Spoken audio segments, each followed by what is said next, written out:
अस्सलाम वालेकुम वरहमतुल्लाहि वबरकातुहू। जनाब आज दोस्तों की फरमाइश से माशाल्लाह शेरे कलर की माशाल्लाह बकरी लियांदी ने।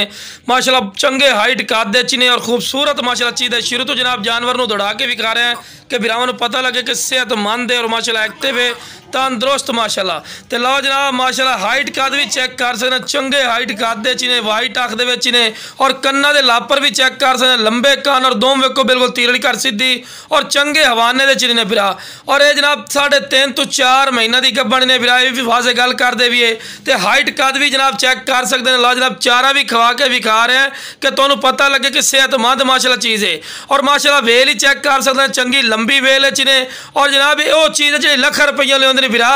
यह नस्ल और यह क्वालिटी आती है माशाल्लाह शेरा कलर के और क्वालिटी माशाल्लाह थोड़ी अखा के सामने। जनाब जितनी बंदा तरीफा करे फायदा कोई नहीं, चीज़ थोड़ी अखा के सामने। और माशाल्लाह चंगे हाइट कद छोटे हाइट कद फिरा बिल्कुल नहीं सामने। लो जनाब तुहानूं तसल्ली नाल चेक करवा रहे हैं माशाल्लाह कि हाइट कद कितना पिया। आम इतनी बकरी का हाइट कद नहीं होता।